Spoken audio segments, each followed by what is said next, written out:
from the College by the Lake, Coeur d'Alene, Idaho. Local, regional, national, and international guests discussing the issues and topics affecting the way you live are on Forum, the North Idaho College Public Forum, with your host and moderator, political scientist Tony Stewart. Welcome to today's program, and our topic for this session is the role of colleges and universities in promoting diversity, multicultural, and equality programs within their curricula. I could not be more pleased than to announce our guest today. He's a very good friend and a very highly qualified person to discuss this important topic. I welcome to the program Dr. Raymond Reyes, who is the Associate Vice President for Academic Diversity at Gonzaga University. He holds a BA degree from Eastern Washington University, a master's from the University of New York, and his PhD in education leadership is from Gonzaga University. He was a member of the faculty for some time at that institution before he became the vice president. Dr. Reyes, welcome to the program. I've known you a long time, and you're an inspiring speaker, and I know you will inspire our viewers as we discuss this important topic today. Thank you. And as always, I'm so pleased to have our two regular panelists. First of all is Janelle Burke, and she is an attorney in the state of Idaho. And next to her is Steve Schenck, who is the Vice President for College Relations and Development at North Idaho College. And I shall invite Janelle Burke to commence today's questioning. It's a great pleasure to have you here on our program. You are working at a wonderful university. I can say that because I'm an alumnus of the university, or alumna of the university. And I am very pleased to welcome you to the program and to talk a little bit about this important subject. I think in order to set the stage for our viewers, we need to define some of the terms that we're talking about.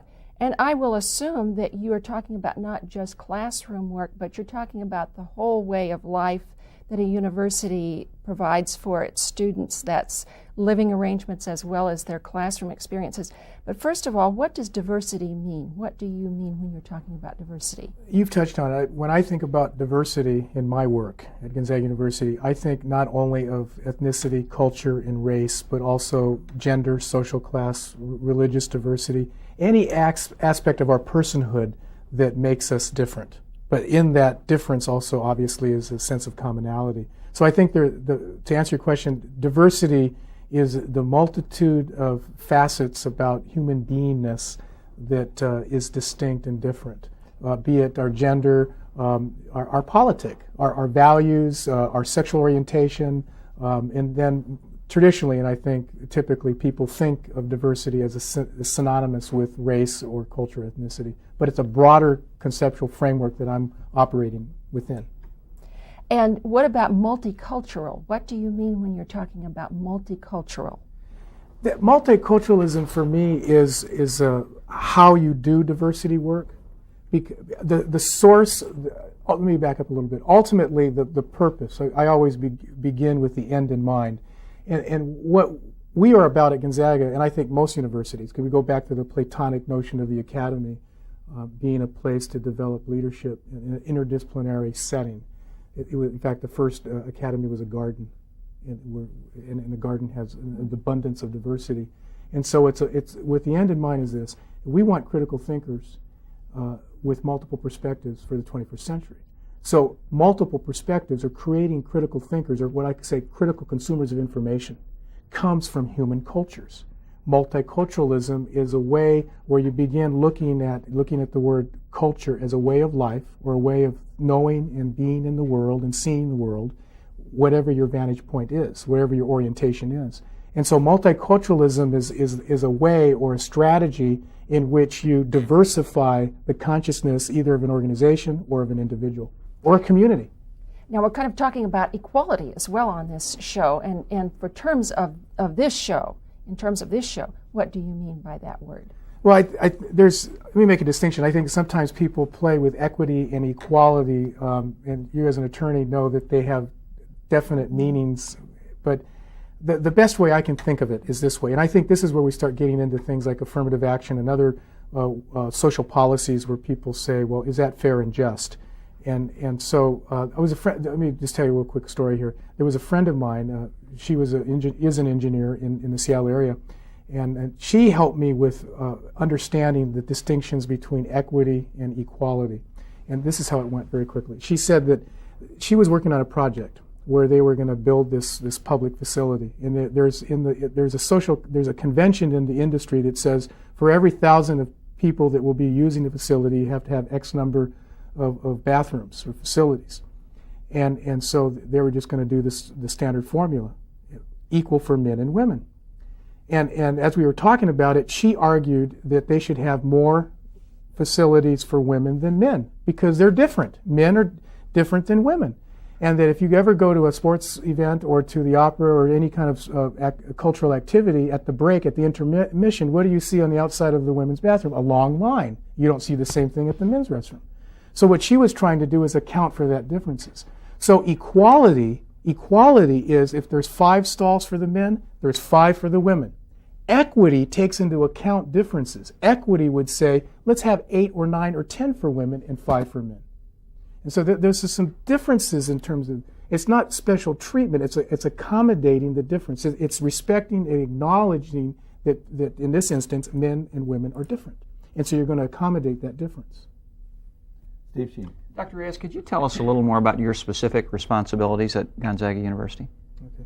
I've had this job for 6 months. A little history on it. You know that it's kind of like the old lemonade out of lemons story.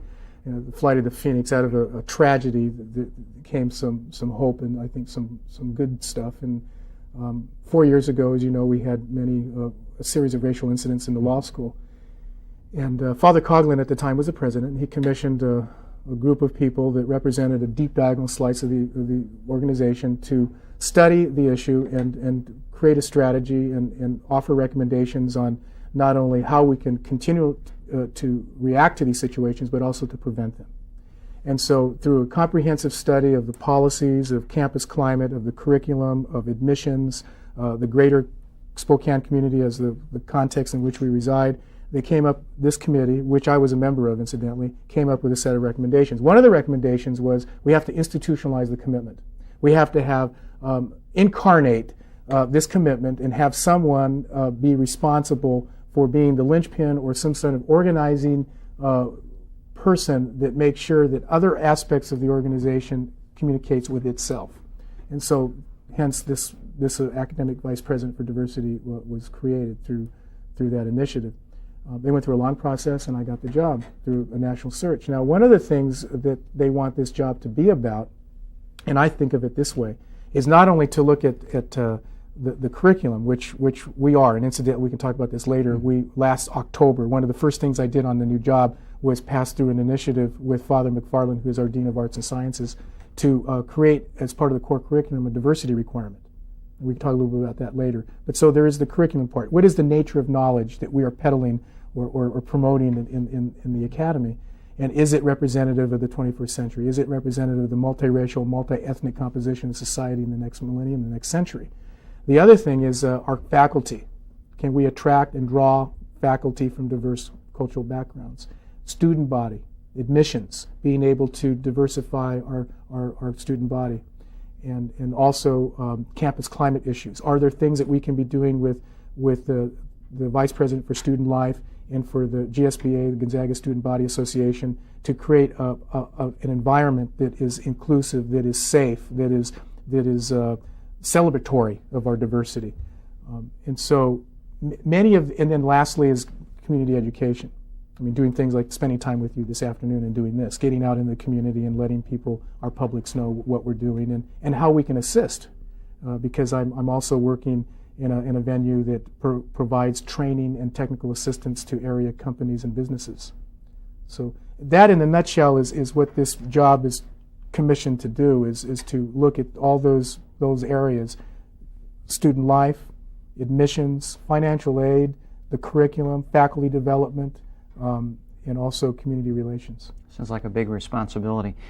You've touched on this already, but I wonder if you could spend a little bit more time telling us why it is important that we teach diversity on college campuses. First of all, we are uniquely positioned, as you know, as a Jesuit university, to see and know and act upon the notion that diversity is a social justice issue. We know the history of marginalized populations, be they the women that waited so long from 1848 to 1920 to get the right to vote, whether it was Indian people who met the boats at the shore and had to wait until 1926 to become U.S. citizens of this country. We know that what the story is of who the oppressed and the oppressor has been about. And saying that, Gonzaga has a deep felt commitment to knowing and believing that diversity in any form of oppression or potential discrimination is a social justice issue. It is, put simply, the right thing to do. Saying that, we are about preparing leadership for the common good. We are about trying to, in every venue, whether it's engineering, business, law, education, wherever these young people choose to work. It's more than just about getting a job and making the money and paying taxes. This is about asking that principal question, what is the purpose of life? Who am I? And how can I contribute? So the contributory ethic is very, very paramount and why we do what we do. Now, if we say that we're about leadership for the common good, then the next question is, who is the common good? What is the common good? And for whom? And we know that that's going to look a lot different than it ever has in any previous century. We know that. I mean, it's a demographic reality. We know, for example, that in 1900, 1/3 of the world population was Euro-American. Right now, 1/10. We know that the birth rate of Anglos is 1.8, and that for Mexicans and Indians and Afro-Americans and other ethnic communities, it's anywhere between 2.2 and 2.3. So it's not rocket science to figure out that if you have a lower birth weight, and then incidentally, the mean average age of Anglos is 35 years of age, and of for example, Indian people, 18, younger, a lot younger. The immigration rate right now is the highest in the history of this country. So when you look at all these factors and you do the simple, that's what a friend of mine, Carlos Cortez, calls a BFO, a blinding flash of the obvious. Okay, a blinding flash of the obvious. When you begin connecting the dots and all this stuff, is the 21st century is not going to be a mirror reflection of the past. It's going to look a lot different. And so saying that, I believe that we have a moral and an ethical responsibility to prepare our students for that type of future. Thank you. Raymond, I want to take you a step further in that process. I'm just wishing we had 5 or 6 hours to deal with this with you because you're so articulate.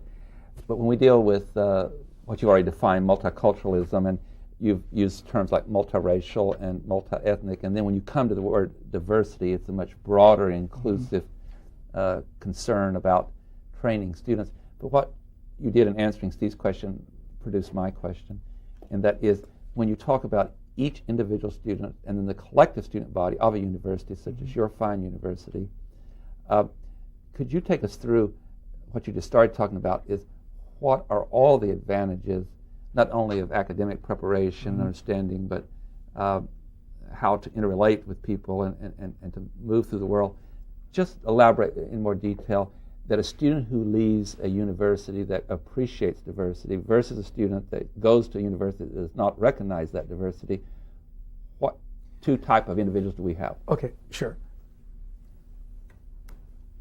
And this could be public or private university. I mean, yes. It happens that I'm working at Gonzaga University, but certainly our sister institutions in the public sector are doing admirable work in this area, I believe. And so saying that, to answer your question, I think that a student that's able to be in a multicultural environment, and let me go back again. For me, culture, I don't get into complicated definitions, whether they're anthropological, philosophical, theological, psychological renditions of what this word culture is. And there's an abundant amount of literature out there that will give you, a mantra of what this word is from their lens, through their professional lens. For me, culture is simply a way of life. And then when you put the word multi in front of it, many ways of living, many ways of being, many ways of knowing. When you have that sort of intellectual, emotional, and spiritual, what I'll call versatility, you are not only providing them a multidimensional education, but you're giving them that flexibility to be able to thrive in any kind of cultural context that they will find themselves in. We know recently with the global economic situation that we are truly interdependent. We also know that the world in terms of commerce is going to be a lot different than the 21st century, than the 20th century. And that the 21st century will demand people to be, ask and challenge people to be very culturally competent, I'll say. So the answer, the student that comes out of that sort of experience, and I think of it 4 ways, that they will be emotionally and intellectually more malleable and more diverse in their ability to be responsive to any kind of environment they find themselves in. Hence, if you want to look at it in terms of marketplace values, they'll be more competitive to get a job. That's just one level. That's one take, one sliver of that reality. The other thing I think is I come from the place that says that my personal definition is that culture is a way of life that allows us to walk the spiritual path with practical feet. Let me say that again because it has profound implications for what kind of person you're going to have walking across stage getting their diploma at the end of that journey. Culture is a way of life that allows us to walk the spiritual path with practical feet. Now, I did not say religion. I said spirituality. So what it allows people to do is to practice democracy in the way it was intended to be. That John Stuart Mill believed that liberty, in his essay on liberty, said its absence of restraint. Well, to have that sort of freedom, that sort of liberty, one must be totally responsible, the ability to respond. So the student that walks across stage with that sort of curriculum in their body, their heart, their mind, and their soul is going to be more able, I believe, to look at any kind of situation that comes their way with compassion, with respect, but also with a vitality that allows them to be efficient and effective. So you get the best of both worlds. You get the rational, concrete, sequential world that says time is money and that you have to be efficient and effective, but you also get the world that says it's the intelligence of the heart, that you have the caring ethic, that you have respect and you have compassion. So you're here again taking responsibility for the inevitable reality that we're going to have in the 21st century. And so I believe that is, in a sense, liberating. The more people are willing to take responsibility for knowing the other, whoever the other may be, in a sense, is becoming more liberated. Now, the other type of student, Sure. is got an intellectual straitjacket on. Okay, and what happens is just using the wind analogy in a tree, in a willow versus an oak tree that doesn't yield right away to the winds of change. So with the student that walks across and has the multicultural experience, flexible, malleable, adaptable, will go with, but still firm, grounded in where he or she is at, but able to adapt and change and move with what's going on. The monocultural person, the person that says my way or the highway. I will learn about other cultures, but I won't learn from other cultures. See, this is the paradigm shift. The student that I'm saying is the Renaissance person that walks out and says, I can greet this new world. Is able to do that in a different way. Do that with flexibility. The other person will break one way or the other. And so I think it's a golden opportunity it's like day and night. Exactly. And I hate to I'm one not to engage in either or thinking. Yes. I like to engage in and both thinking because I want to believe in the inclusiveness. What I mean by that is that the monocultural person might think about learning about other cultures, but the paradigm shift is this, learning from other cultures. That there's a mutuality, finally, in saying, in essence, it's about power. Power. Jesse Jackson said that power is the ability to define reality and persuade others to adopt that definition of reality and act in accordance with that definition of reality. The power to the ability to define reality. And so curriculum does that. So if you only see yourself in the curriculum and no other stories or no other faces and no other perspectives, I think when you see the other, you're going to say, oh, that's armchair anthropology. Oh, that's interesting. But you're like Teflon. Nothing sticks to you. So you can afford the luxury of just saying, well, I'm going to learn about other cultures. What I'm suggesting is no, there's an even flow here, and I'm suggesting that we learn from other cultures. And that is a significant difference in the process. One other thing, and then I'll go back to the panel, and that is that when you talk at it from that perspective, not only have you just today talked about what is just internally, the right thing to do, but also it really affects the difference in leadership potential that you have, doesn't it? Yes, it does. In Yes. the world that you described that is coming to. Well, because see, I'll say this. It's a luxury to be perceived as an individual. Yes.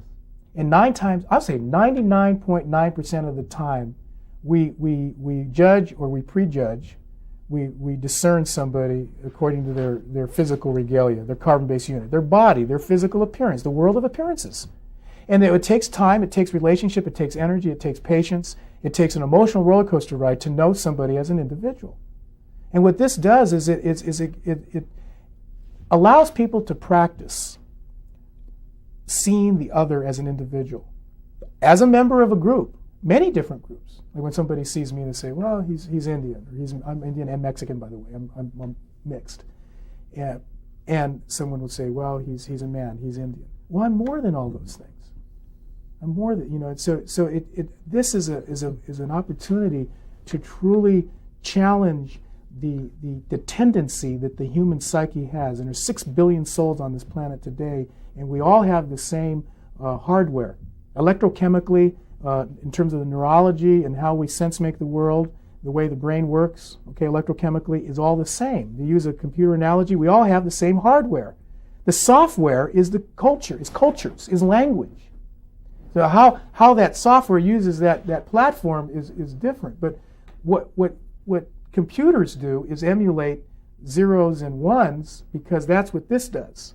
It compartmentalizes and categorizes naturally to create order out of chaos. What I'm suggesting is this way of teaching, or this type of curriculum, or this way of emphasizing diversity tries to deconstruct our natural tendencies, in a way almost our biology, to say we have to go out of our way to intentionally see the other as an individual, because we are wired to see others as members of groups or collectivities. Mm-hmm. Janelle Burke. Many of our viewers will be interested in being prepared for the new century, and they're going to wonder, what kinds of classes can I take in order to learn more about this? Or where can I get that kind of information that you're talking about, this ability to learn to grow from diversity and from multicultural experiences? What kind of classes would you suggest, whether the person be going to GU or to any other school? Okay, a couple of things. First of all, I mentioned earlier that we passed the faculty authorized, sanctioned the core curriculum diversity requirement in arts and sciences. So starting in the fall of '99, in the graduating class, it will affect the graduating class of the year 2003. All students will have to take a diversity class, and let me qualify that and explain that. When I put the proposal together, I did not want to have one class that everybody had to take. I did not want to have the diversity class that everyone had to take to graduate. Just like there's the ethics class that everybody has to take, or philosophy, or thought and expression, or any of those classes. I wanted to have a menu or pool of classes from which students could select from in the various discipline areas. So the short answer to your question is, I want to see diversity issues integrated into every academic discipline. So what we're about doing, and we realize that we've got work to do, and we've identified, we have 11 classes that touch upon it. But I'm working with a committee right now where we want to develop the criteria or the standards by which we would certify, if I want to use that word, courses to meet this requirement. And there will be, obviously, in sociology. We've identified one in music, because contextually it talks about jazz, and hence you can get into the Afro-American culture in America. Psychology, religion, philosophy. So there's in the liberal arts area, there are many different classes that in theater, there's a way to do it. But I want at least over 50% of the knowledge base and time in class and the assignments to be devoted to issues of diversity, and also orienting them to the terms and conditions, like you said, what is diversity, what is multiculturalism, what is assimilation, acculturation, etc. Know the nomenclature, know the vocabulary, know the concepts, know the theories, and then move into the context to drive the content. So that's in academia. Now, in the community, for the viewers that aren't going to a college or university, or even to North Idaho College or whatever, there are some, I think, opportunities developing. I've worked, part of my work in this position, I worked with Churches Against Racism. And recently, many of you may know, they brought Peggy McIntosh to town, they're a group of people that want to do continuing education. The schools are doing it, and through the schools, of course, the parents and the connection between the home culture and the classroom culture. The businesses, earlier I'd mentioned that I've got several requests right now to do diversity training as part of organizational development in the business community in Spokane.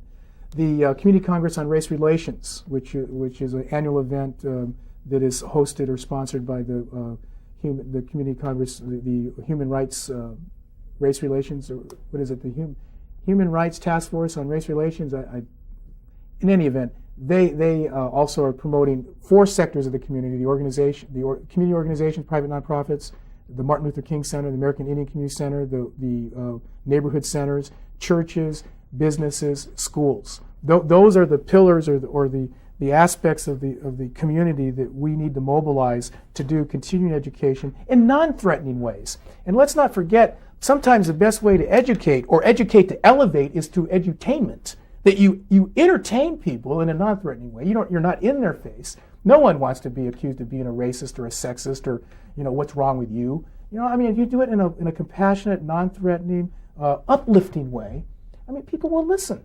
People will listen.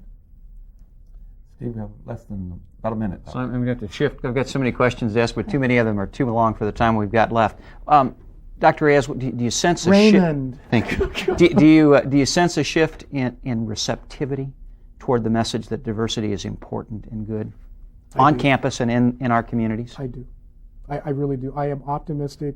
I am hopeful. I believe that things are getting better. I think we have a lot of work to do. Gandhi says that every journey of 1,000 miles starts with one step. And I think as a community, we are on the youthful end of that learning curve. I think that, however, saying that, individually, you will find pockets of our community that are further along than others. Mm-hmm. But we need it all. On that note, I bring the program conclusion. Dr. Raymond Reyes, on behalf of the panel and staff, we thank you. And I have great news for our viewers. Our guest will be back with us again next week at this time, when we will continue our discussion of the role of colleges and universities in promoting diversity and equality and multicultural programs. I would very much like for you to be with us again next week, when we will continue this very interesting conversation. And I would like to, between now and then, encourage you to contact us if you have ideas. And until next week, please have a good week. I am Tony Stewart.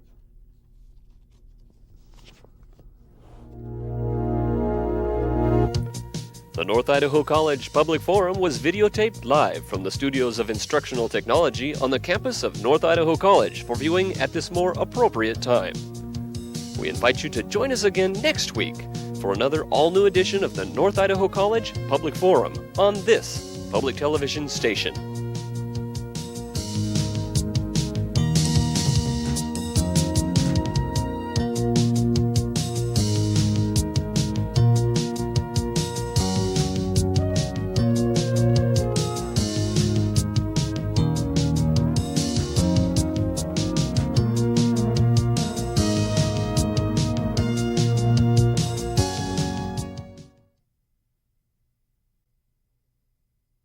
From the College by the Lake, Coeur d'Alene, Idaho. Local, regional, national, and international guests discussing the issues and topics affecting the way you live are on Forum, the North Idaho College Public Forum, with your host and moderator, political scientist Tony Stewart.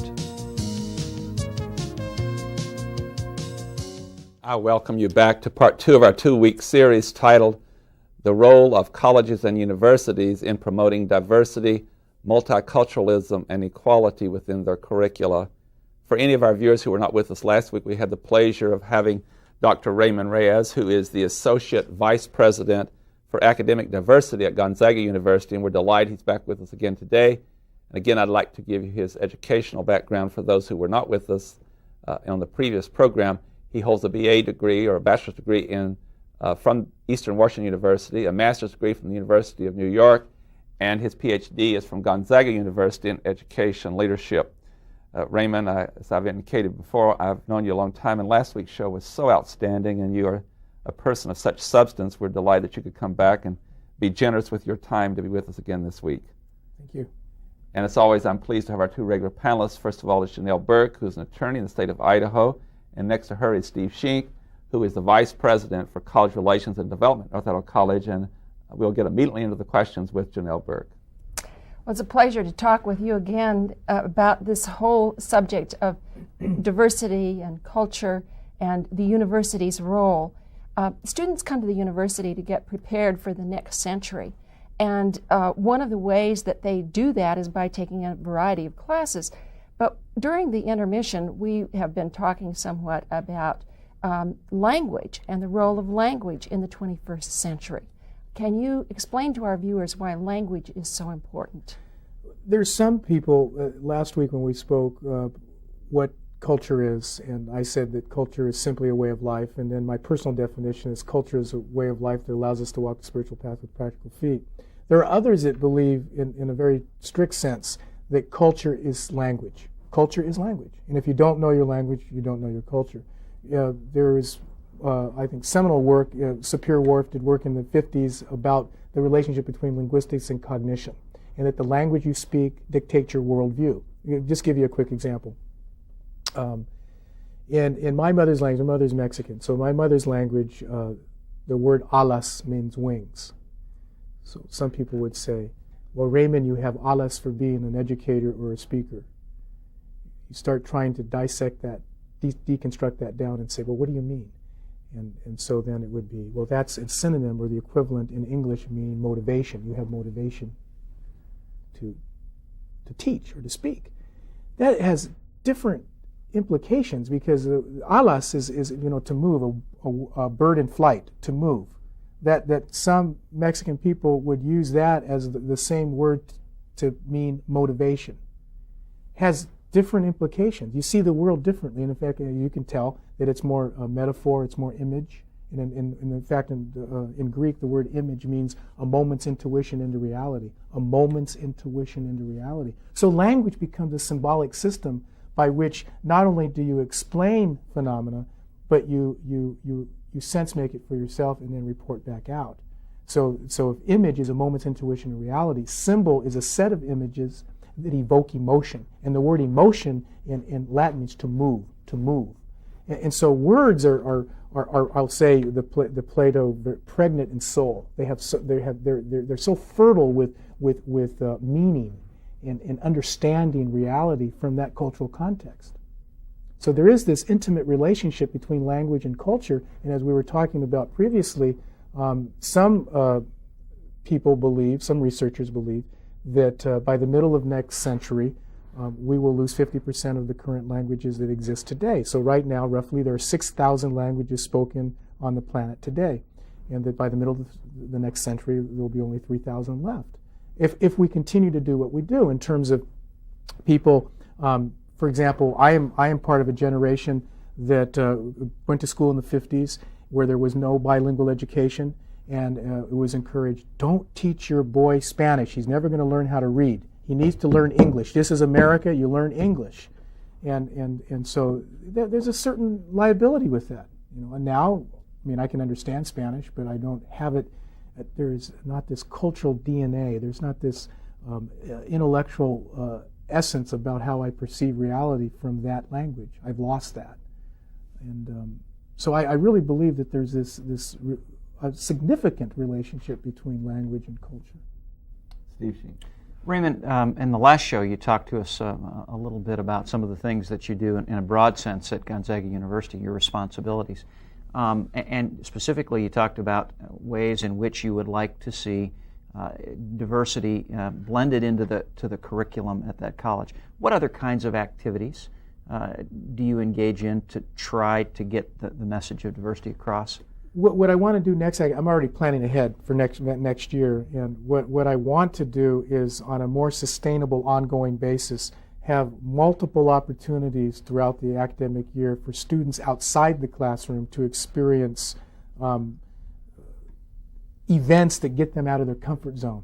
Mm-hmm. And so more than just thinking about Indians during November and Thanksgiving, or blacks during February and Martin Luther King month, or Mexicans during Cinco de Mayo, that we need to transcend that sort of fifth wheel and a four-wheel rig phenomena, where it's an add-on type approach towards trying to look at campus climate issues, student activities. So in addition to what happens in the classroom, I want to just say that the world and life is the real classroom. So how do you not restrict this idea of multiculturalism to just the classroom and the courses, but what happens in between the classes? What happens on Saturday and Sunday and during the evenings and in between classes? And so I want to have a more sustainable, ongoing program in that venue. And I want to use the arts. I mean, music and theater. And to give you an example, although it's kind of it's a poor example because I'm kind of contradicting what I just said, but last month during Martin Luther King month, we had a play where it was called The Meeting, and it was a play between Martin Luther King and Malcolm X. And we had Happy Watkins, who is a minister in Spokane area, play Martin Luther King, and one of my graduate assistant, one of my students, play Malcolm X, and it was wonderful, and the place was full. It was great. So things like that. We've had other activities. So it's got to be part entertaining, bringing guests in, guest speakers, but more on an ongoing basis, just not a one-shot thing. I can't resist the opportunity to talk on a philosophical level with you a little bit, although I'm not going to raise up too high in that attempt for my own sake. Why is it, do you think, that some people are threatened by diversity, either as a program at a college or a university or an activity that you present in an entertainment medium? What's threatening about it to people? It makes them uncomfortable. I mean, I think our psychological immune system to ambiguity is very, very low. Most human beings have a very low tolerance for ambiguity. I mean, that's our nature. We want to control and predict our environment. If you look at the last 300 years of human history, we have worship at the altar of logic and reason for what? Money. And what does money buy? Control, comfort, security. Mm-hmm. What does security? What is the presupposition about security? To control and predict what happens to me. We want that so much, all of us. And so when you talk about challenging, fold your arms the way you fold your arms. Just fold your arms the way you do. No, notice what arm is over which arm. In my case, my right one is over my left one. Okay. Now switch them. Switch them. Just switch them. I did. I didn't do it, did I? No, fold your hands. Fold your hands the way you normally fold your hands. Look at your thumb. Mm-hmm. In my case, my left one is over my. Let's switch your thumbs. Do that a little more easily. Okay. It is uncomfortable to do that. It's uncomfortable, and so there's a take it for granted reality. And Peggy McIntosh calls this white privilege. I don't want to use that term in trying to creating shame or guilt, and those are killer emotions. Emotions that heal are co-responsibility. To understand, the co-responsibility piece is to understand what your comfort zone is. And so the short answer is people are reluctant to get out of their comfort zone. Because why? It takes work. You have to think. You have to think and you have to feel. And is that why you try to create activities that are entertaining, so that getting out of the comfort zone is actually pleasurable for them? You talk. In some ways, but I also understand that you need to see Jesuit philosophy of education. That everything needs to be taught head, hands, and heart. That you have to use from the neck up. I mean, knowledge and insight and also the intelligence of the heart. So, and then it's more than just that. You have to have hands-on. And how I conceptualize it, and yes, is this. James Banks, who's a professor at the University of Washington, one of my mentors. He I think you've seen me do this before. To know, to care, to act. To know what? To know that. I talk about multicultural literacy. The other 3 R's. We know the traditional 3 R's: reading, writing, arithmetic. What I'm talking about are relationship, relevance, and respect. Those are the 3 R's that multicultural education and higher education can provide. Literacy in those 3 R's mean this: to know what? To know the power of relationship. To know the power of relationship to self, my comfort zone, and to know the relationship of others, whoever the other is. Who's who in the hood? Who is different than me? Who is the other? Are they gay? Are they lesbian? Are they Indian? Are they Mexican? Are they tall? Are they short? Are they old? Are they young? Are they poor? Are they rich? They live on South Hill, or they live on the lake in Coeur d'Alene, or they live in East Central. I mean, so it's to know the power of relationship, to know. And that's neck up, and it's also here. But it's not enough to know. The Jesuits will tell you, as well as I, as well as James Banks, that you must care about what you know. You must care about what you know and make it relevant. You must care about what you know and make it relevant. So what is my value system? Whether I'm monolingual, it's my way or the highway. This is America, speak English only. Or whether I'm different in my values. But where we come together is to hear, and I'm fond of saying this, know the similarities, understand the differences. Know the similarities, understand the differences. There are liabilities on both ends of the continuum in terms of saying, oh, we're all children of God. I don't see color. I'm colorblind. Well, guess what? We're different. We're not all the same. On the other end, excessive individualism. We're very, very different. Common ground. And common ground is the challenge, is make things relevant, make my value system relevant.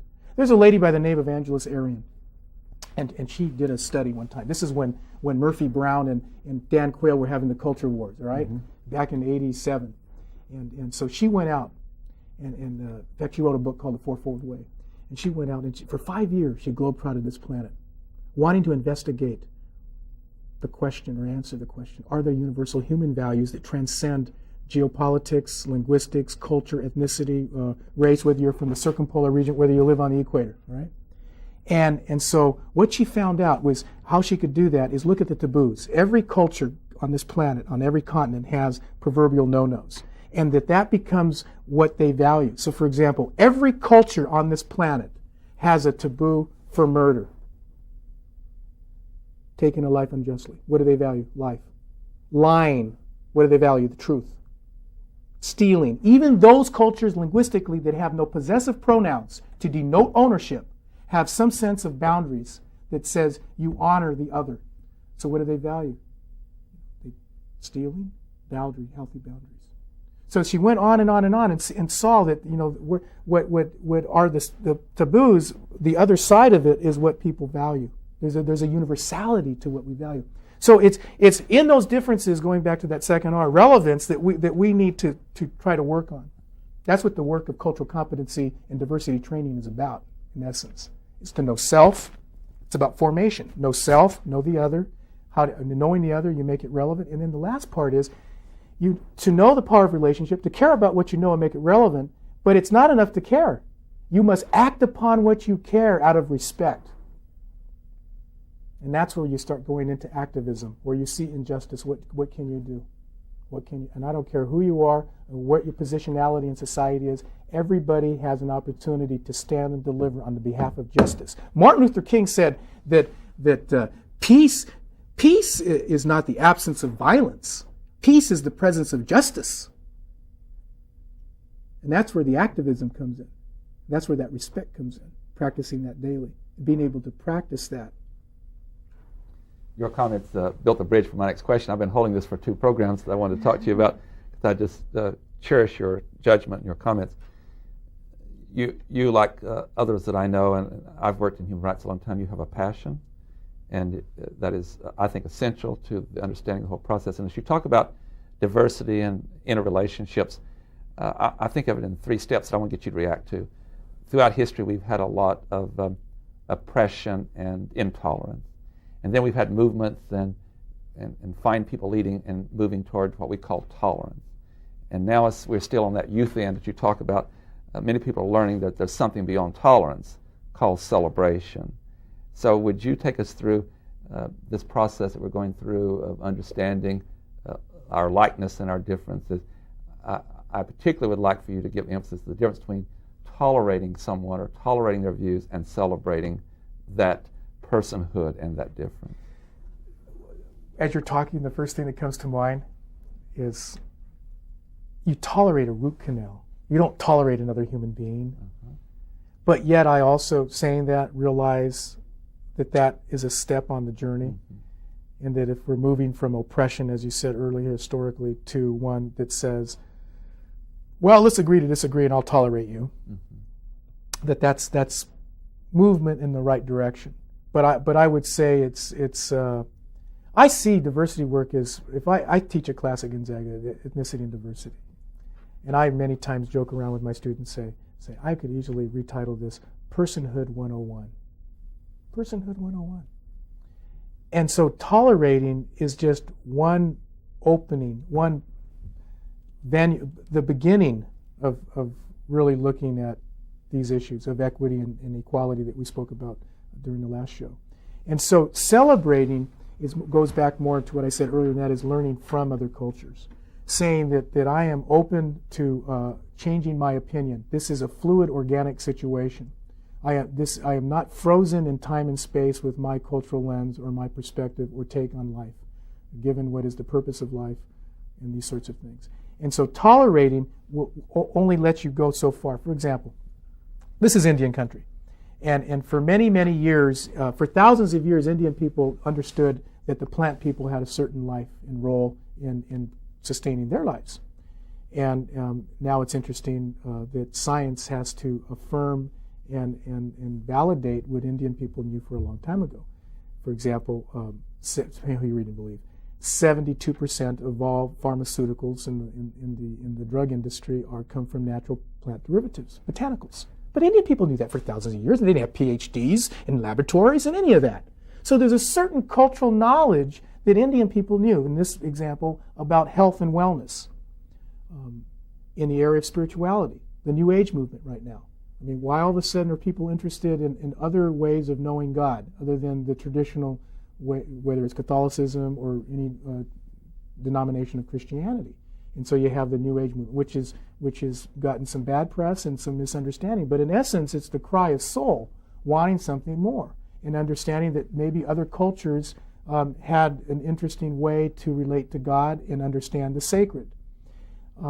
So I could give you numerous examples on where if you only tolerate, you're not listening and accepting another way that life could be enriched by knowing what the other culture knows, whether it's in psychology, in medicine, in law. Very few people, and there's a great book by Jack Weatherford called Indian Givers. And what it does is it archives native contributions, not only on this continent, but South America, Central America, North America, to contemporary society. Very few people understand that Franklin, like Benjamin Franklin, got his idea for the Constitution and for the three branches of government from the Iroquois Six Nations. He went and watched them do business and watched them parley and had someone interpret, and was watching all the roles and understood, there's some people doing legislative stuff. He was interpreting through his lens, but, okay, judicial, executive, he saw that.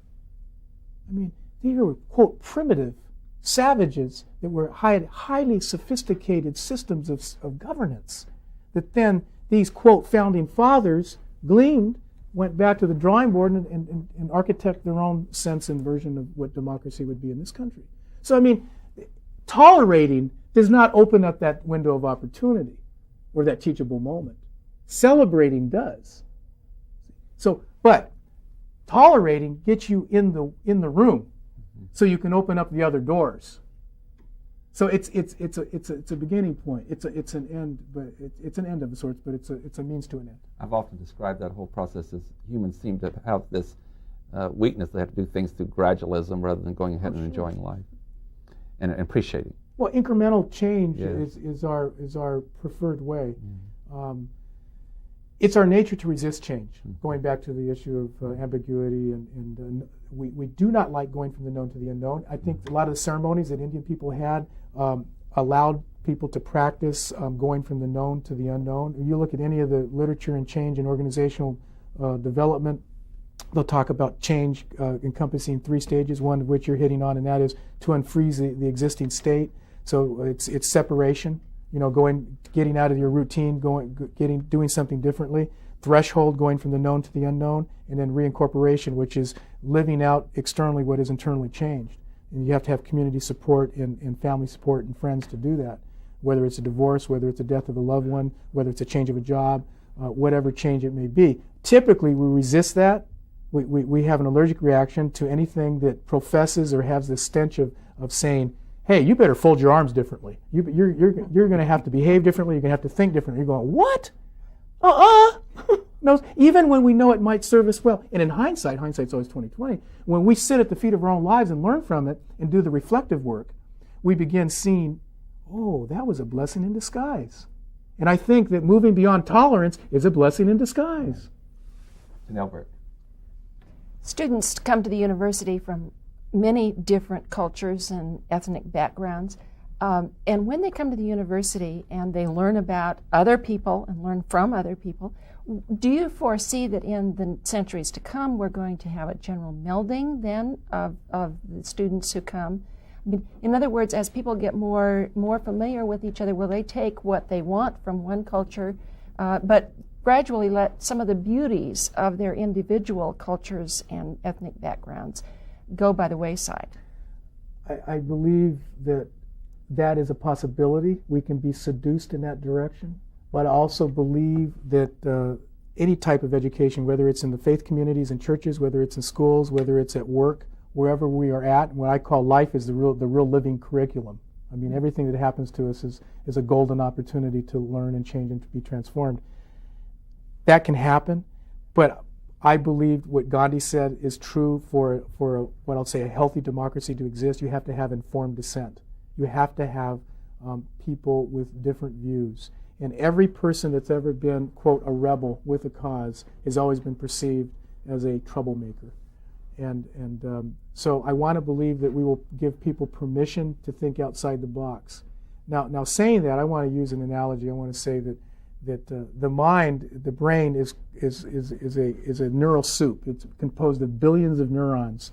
And the beauty of not watching TV versus listening to stories, and just hear me out, I know this sounds a little crazy right now, but is that when we hear a story, and we can hear the same coyote story, the same raven story, the same Cinderella story, whatever cultural story it is, we can hear the same story 20 times or 25 times from cradle to grave, that every time we hear it, the auditory stimulus prompts a different inner imagery, that the neural network, the how we connect, given the auditory stimulus, the hearing the story, is different. When we watch television, it matches, it pairs. It's a real facsimile of matching the image with the sound. It creates the image for you with the sound. So what happens is the neural path, not getting complicated, or it is created is the same. It's like a rut. And so my point is if we become more like the same than distinct, the same things will happen. Now, in neuroscience, it will tell you when you create the same neural networks all the time, you're downshifting. You're not operating in neural cortex, the higher order thinking. You're down lower in the lower level thinking. And that when you hear a story, you're operating at a higher level. And what my point is this: if we can maintain the diversity as an individual and as a group, as a society, as a globe, as a planet, we will all be able to always operate at a higher level. But if we ever become so homogeneous that you've described, we will lose a lot. We will lose a lot, and I believe that we will lose a lot intellectually and spiritually and emotionally, and ultimately, I believe, physically. It's interesting when I talk to people in Japan versus America, and you know as well as I do, they're masters at electronics and pulling things together and this sort of thing. I've talked to some engineers in Tokyo, and they've told me this.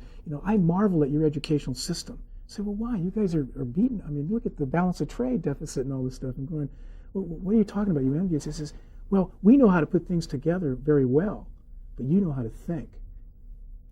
You know how to imagine. And we take a lot of your ideas and we manifest them in the physical. But you are the reservoir. You are the source of new ideas. This is America is a wonderful place to think freely and think outside the box. It says that you are the place where ideas come. Eugene. Raymond, you only had 6 months at Gonzaga University, but I wonder what you see there already as your biggest challenge. Wow, that's a loaded question. I'll say up front, I'm an alum and love the school and admire it. I think it does most things very, very well, but every job has a challenge to it. What's yours? Well, first of all, high expectations and little or no resources. I mean, like everybody else in higher ed now, we struggle with the financial realities of running a business. And we've had difficulty with our budget, and we're going to have to wait another 2 or 3 years before anything is foreseeably different in that situation. So it's as I said, I'm the first person to have this job, hopefully the first person of many. And with that is a lot of, I feel a lot of weight and a lot of responsibility to do well, because all eyes are looking, and so there's a high expectation. Saying that, there's a complexity at any university that I have to deal with, and some of it is people wanting to help but not knowing how. And there's only one of me, and I have limited resources, and it's not enough hours in a day to do everything I want. But I think the number one challenge is going to be to prioritize and say, there's only so many hours in a day, there's only so much energy. Now, where do I want to devote my energy and my time, and be able to do that in a good way. On that note, I have to bring the program to conclusion. Raymond, on behalf of our panel and our staff, we want to thank you for the 2 weeks that you spent on our program. It has been most informative and rewarding, and most of all, it's been, for me personally, very, very meaningful and spiritual in that true sense. And I'd like to invite you back at some future time to do another program with our programs with us. Sure. Sounds good to me. Ladies and gentlemen, our guest has been Dr. Raymond Reyes, who is the Associate Vice President for Academic Diversity at Gonzaga University, and we have been discussing over the past 2 weeks with you the role of universities and colleges in promoting diversity and multiculturalism and equality. I am sure that you've enjoyed very much these programs, and next week we'll turn yet to another issue as we continue this long series on the North Idaho College Public Forum that's been with you for 27 years. Until then, please have a good week. I am Tony Stewart.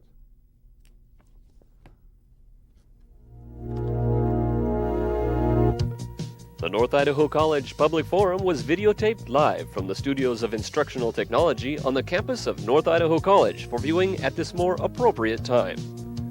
We invite you to join us again next week for another all-new edition of the North Idaho College Public Forum on this public television station.